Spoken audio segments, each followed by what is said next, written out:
अनुग्रह लघु मनन में आप सबको भाई अजीत होरो का अभिवादन। मित्र, आज हम मनन करेंगे इफिसियों 5 और उसके 15वें पद पर। यहां लिखा है, इसीलिए ध्यान से देखो कि कैसी चाल चलते हो, निर्बुद्धियों की नाई नहीं पर बुद्धिमानों की नाई चलो। मित्रों, कुछ दिनों पहले मैं उस व्यक्ति के बारे में पढ़ रहा था जिसने द्वितीय विश्व युद्ध के दौरान जापान के हिरोशिमा और नागासाकी शहरों में एटम बम गिराया था। उसका नाम था पॉल टिबेट्स। वह अमेरिकी वायुसेना का पायलट था और B-29 बम वर्षक विमान उड़ाया करता था। इतिहास बताता है कि 6 अगस्त 1945 को उसने जापान के हिरोशिमा शहर पर एटम बम गिराया। ऐसा कहते हैं कि बम गिरते ही ऐसा भयंकर धमाका हुआ कि 15 किलोमीटर की दूरी तक की सारी इमारतें ध्वस्त हो गईं। लोग खड़े खड़े मांस के लोथड़ों में और हड्डियों में तब्दील हो गए। लगभग 80,000 लोगों की उसी समय तत्काल मृत्यु हो गई। एक बहुत विशालकाय एटमी धुएं के मशरूम ने, जिसकी ऊंचाई 1000 फीट से भी ऊंची थी, उस शहर को ढक लिया। सारा शहर वीरान हो गया और मलबे में बदल गया। साथियों, जब पायलट ने इस भयानक दृश्य को जहाज पर से देखा तो उसके मुंह से अचानक निकला, oh god, what did I do? यानी, हे परमेश्वर, ये मैंने क्या कर दिया? ठीक इस घटना के 3 दिन बाद जापान के नागासाकी शहर में एक और एटम बम गिराया गया, जिससे भारी विनाश हुआ। इन दोनों घटनाओं में ऐसा बताते हैं कि 2.5 लाख से ज्यादा लोग मारे गए। एटमी रिएक्शन और रेडिएशन की वजह से भविष्य में कितने लोग मारे गए, उनकी तो कोई गणना ही नहीं है। मित्र, आपको एक बात बताना चाहता हूं। क्या आप जानते हैं कि इतने बड़े महाविनाश को देखने के बाद एटम बम बनाने वाले वैज्ञानिकों से लेकर इसे गिराने वाले पायलट और सारी टीम के सभी लोग भयंकर डिप्रेशन में चले गए। कई लोग इस घटना को याद कर करके अचानक रो पड़ते थे। उनको जीवन भर रोने के दौरे पड़ते रहे। कई लोग जीवन भर के लिए खामोश हो गए। कई लोगों ने अपने आप को अंधेरे कमरे के अंदर बंद कर लिया और बंद कमरे के अंदर ही पड़े पड़े उनकी मृत्यु हो गई। कई लोगों को मानसिक असंतुलन का दौरा पड़ा।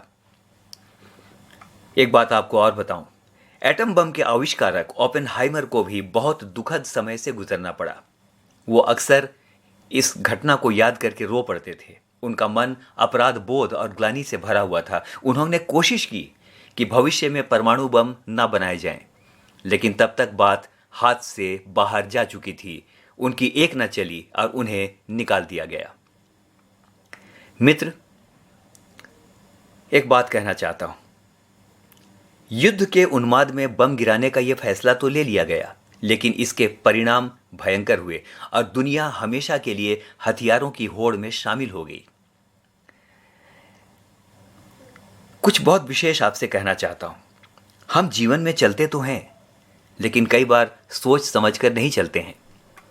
उत्तेजना में, गुस्से में, आवेश में, लालसा में आकर कई बार ऐसे निर्णय हम कर लेते हैं या हमसे ऐसा कुछ हो जाता है कि फिर जीवन भर पछताने के अलावा कुछ नहीं बचता।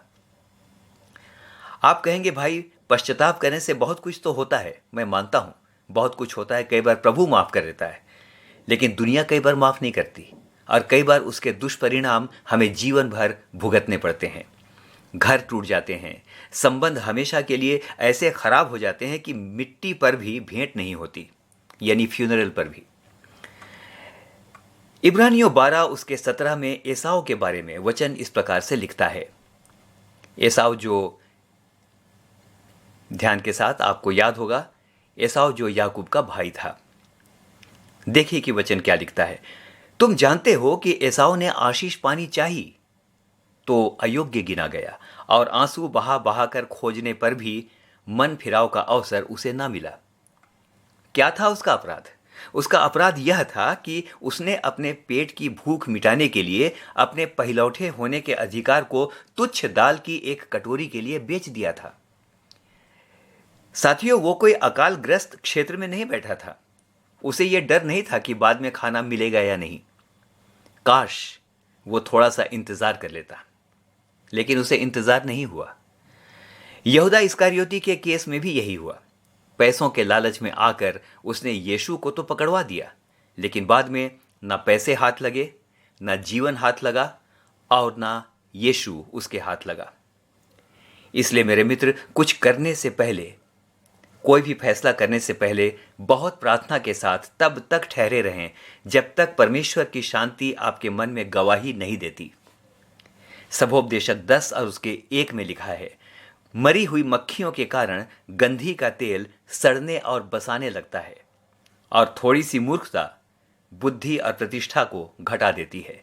आइए निर्बुद्धियों की नाई नहीं, पर बुद्धिमानों की नाई अपने जीवन में निरंतर चलते रहें। आमीन और फिर से आमीन।